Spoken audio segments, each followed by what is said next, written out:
Hey, hey, hey, bienvenidos una vez más a un capítulo nuevo de Perípatos. Es Sebastián Cova, su conductor, creador y novio de la madrina imaginaria. Este es un capítulo breve, este sí va a ser breve, ya lo van a ver, porque estoy llegando del cine. Yo había tomado la decisión de no hacer más reseñas de películas. Este no va a ser una reseña como tal, sino un comentario, porque fui a ver hoy lunes 8 de noviembre, 2021, una película venezolana documental de Carlos Oteiza, quien viene realizando una serie de documentales sobre la historia reciente de Venezuela, la historia política reciente. En 2012 estrenó un documental llamado Tiempos de dictadura sobre los años de Marcos Pérez Jiménez.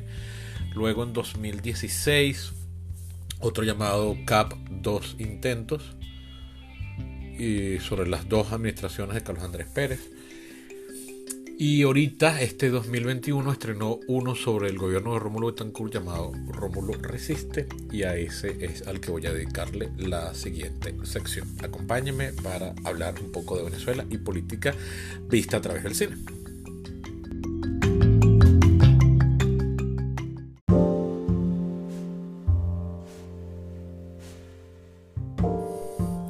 Bien, como pieza cinematográfica el documental no es particularmente nada original, es el mismo estilo de los documentales históricos anteriores de Oteiza, es decir, una colección de material de archivos, narrando de forma cronológica los eventos del gobierno, con algunos incisos temáticos hacia algunos puntos en los que se detiene para elaborar sobre algún elemento, y eso está interrumpido por una serie de testimonios contemporáneos, actuales, de gente que vivió la época o que la analiza. Como ya, estamos hablando de un gobierno que tuvo lugar hace casi 60 años, que empezó hace más de 60 años, pues ya la gente que queda viva, que tenía edad para conocer la política de primera, o sea, que eran adultos, pues, que podían entenderla o verla no desde la perspectiva de alguien muy joven para participar, ya quedan muy pocos.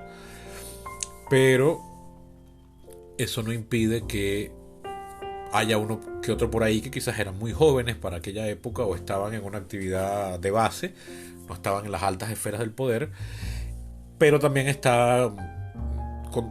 contribuyen en esto algunos historiadores y analistas de la actualidad, que hace muy buen análisis, porque por fortuna hablar de la historia contemporánea de Venezuela es algo relativamente fácil en cuanto a que abunda material documental y testimonial para poder analizarlo. Tiene la dificultad típica de que las pasiones suelen estar todavía muy a flor de piel, parece mentira después de tantas décadas, tantas desde el punto de vista geográfico, desde el punto de vista histórico no.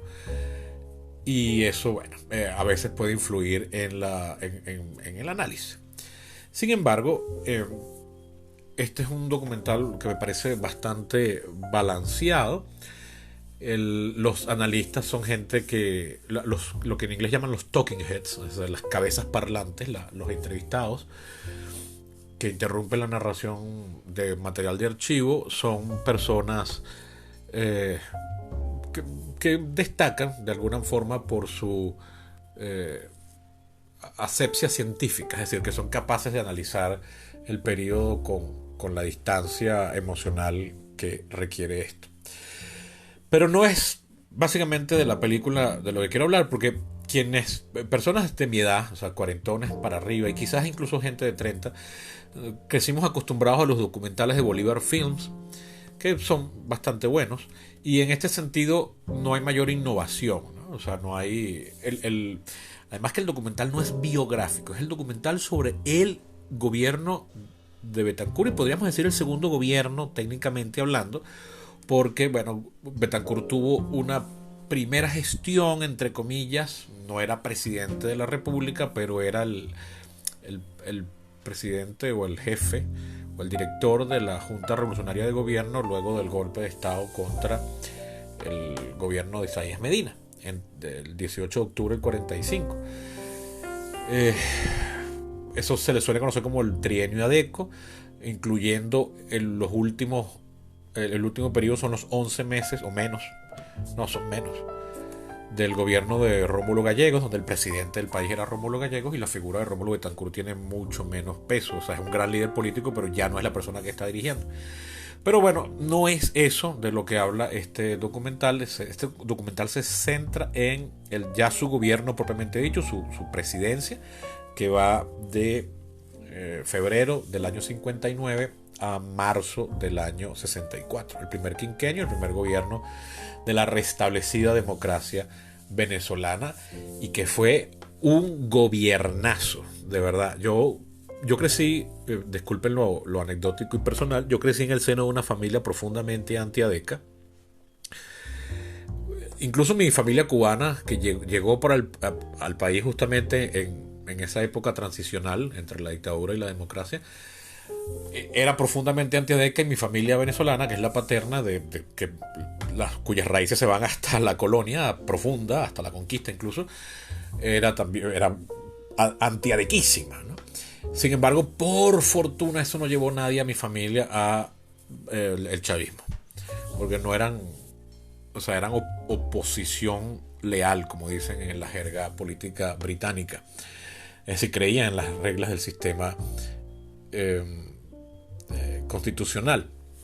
Pero menciono esto porque, pese a el antiadequismo de mi familia, en la misma no dejaba de haber, sobre todo en mis padres, en mi hogar nuclear, no dejaba de haber cierto grado de admiración por la figura de Rómulo Betancourt. Y ya con los años, cuando yo llego a la adultez, que coincide con el chavismo, porque Chávez juró el cargo 4 días antes de que yo cumpla 20, y yo además termino después estudiando politología, por supuesto, hablar de política venezolana con mis padres, pero en particular con mi papá, se volvió pues materia obligatoria aquí en mi casa hasta el día que murió, literalmente.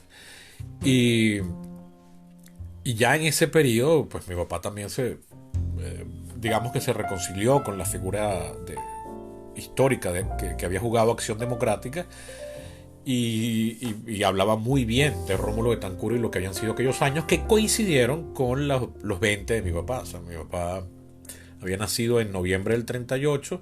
Eso quiere decir que cuando Rómulo Betancourt gana la presidencia en diciembre del 58, mi papá tiene apenas recién cumplidos 20 años.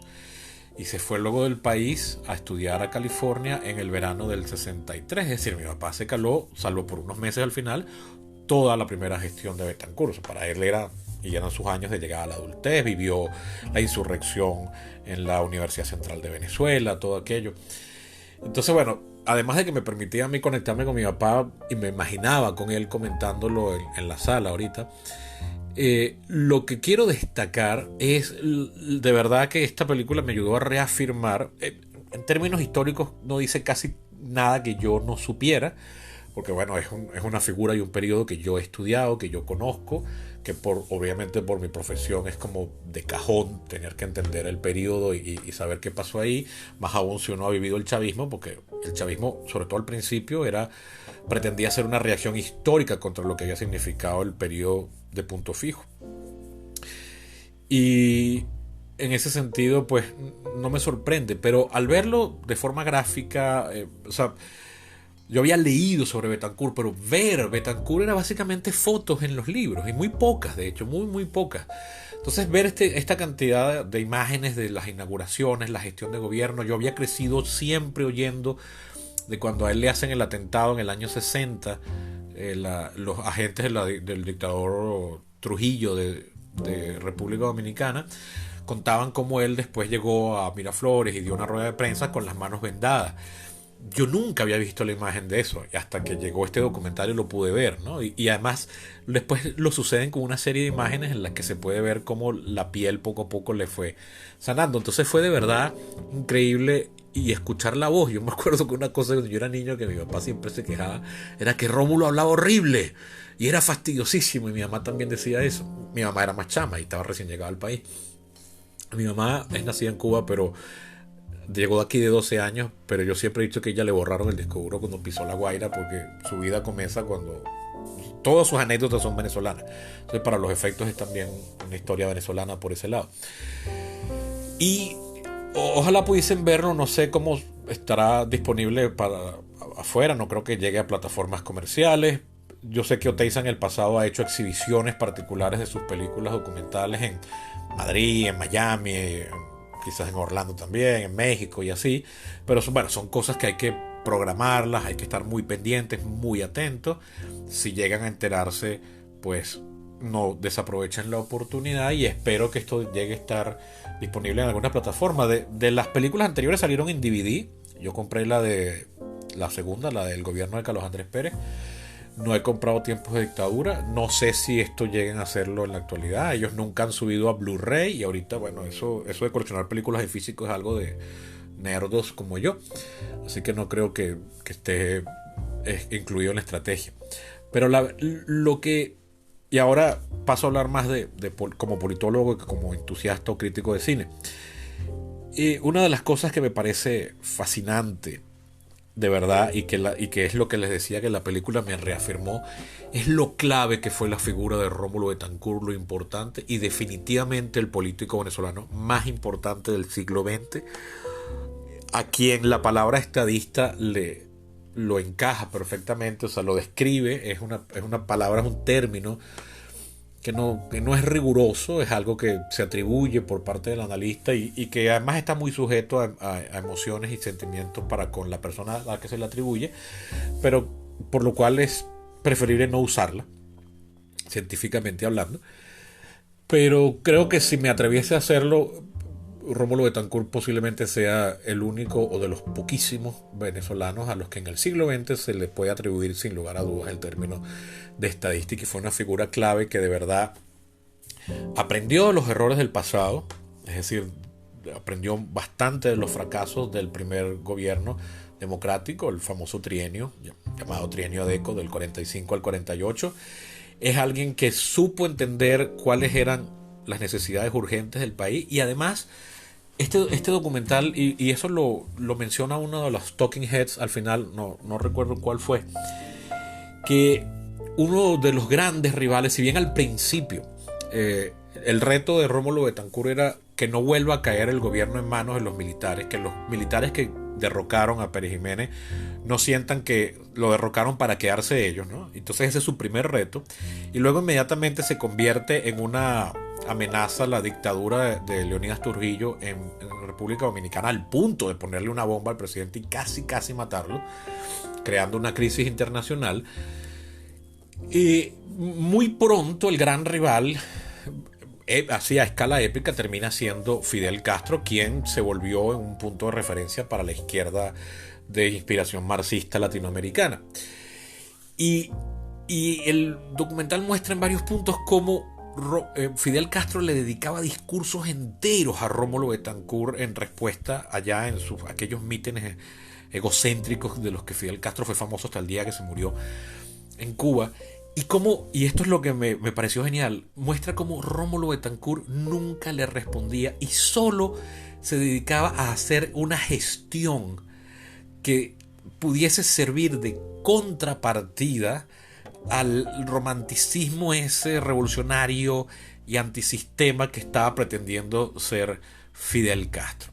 En ese sentido, me recordó, ahorita que estoy diciendo esto, me recuerda un fabuloso documental del año 42, dirigido por Frank Capra, Frank Capra, es italiano, el famoso director de cine americano, nacido en Italia, de los founding fathers del cine, uno de los primeros oscarizados, uno de los primeros presidentes de la Academia de Cine de Estados Unidos, la que entrega el Oscar.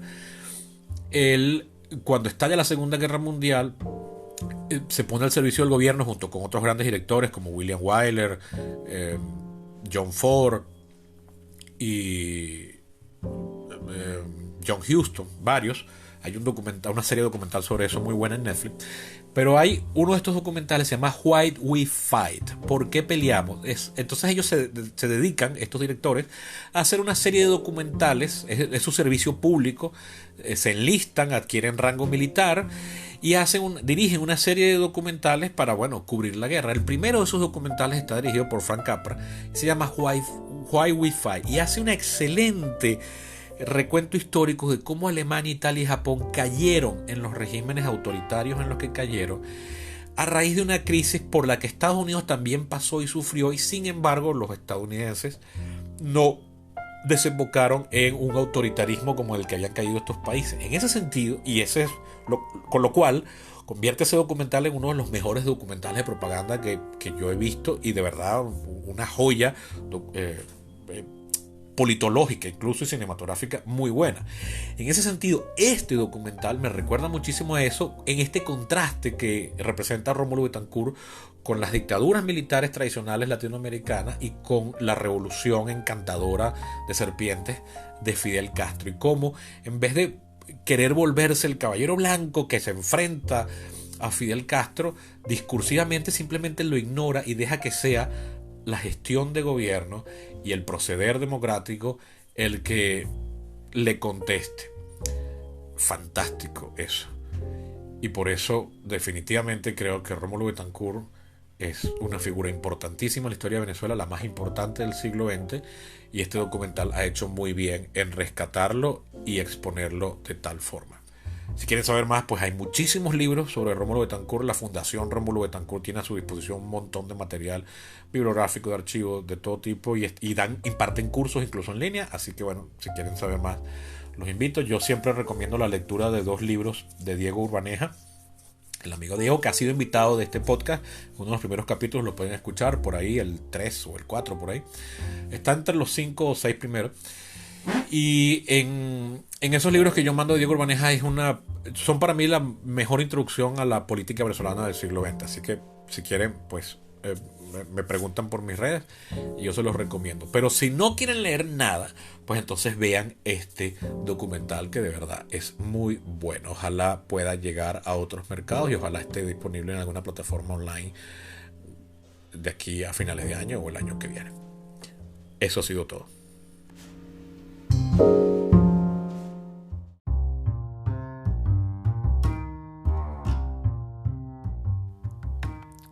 Antes de continuar, quiero hablarles de sushi, en concreto de Bocadillo Sushi, la marca de sushi a domicilio de Luis Juárez, suchero con décadas de experiencia en el ramo y con quien llevo trabajando desde 2016. Mire, se los voy a poner así. Antes de conocer a Luis, a mí no me gustaba el sushi, y ahora soy un fanático. Pero no se conformen con lo que les digo. Vayan a su cuenta de Instagram y vean las fotos y lean los testimonios. Si viven en Caracas, les recomiendo su bandeja de 3 roles, que equivale a 30 piezas. Y si llaman de parte mía, Sebastián Cova, les regalarán una bandeja extra de ensalada dinamita. Vayan a Bocadillo Sushi en Instagram y hagan la prueba. Si no viven en Caracas, no importa, porque pueden darle ese regalo a alguien que quieran y que viva aquí, pagando por Zelle o PayPal. Bocadillo Sushi, el mejor sushi para llevar.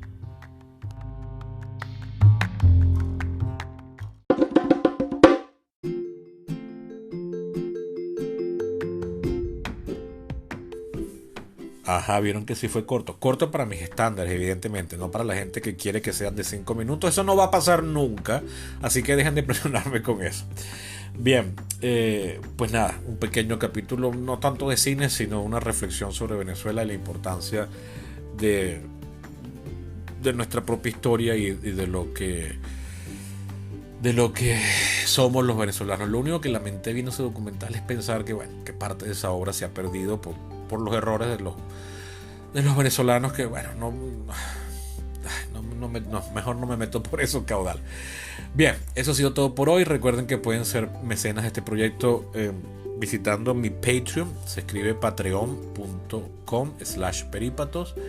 Ahí pueden ser mecenas por a partir tan solo de $1. No enriquece ni empobrece a nadie, pero ayudan a que este podcast se mantenga en el tiempo, y ahora que cambié de proveedor de internet, a pagar la conexión, que va a costar sus reales en comparación con lo que pagaba antes. También pueden contactarme por mis redes, @eco23 por Facebook y por Twitter. También háganselo llegar a aquellas personas que creen que les gusta o les pueda interesar. Hasta la próxima.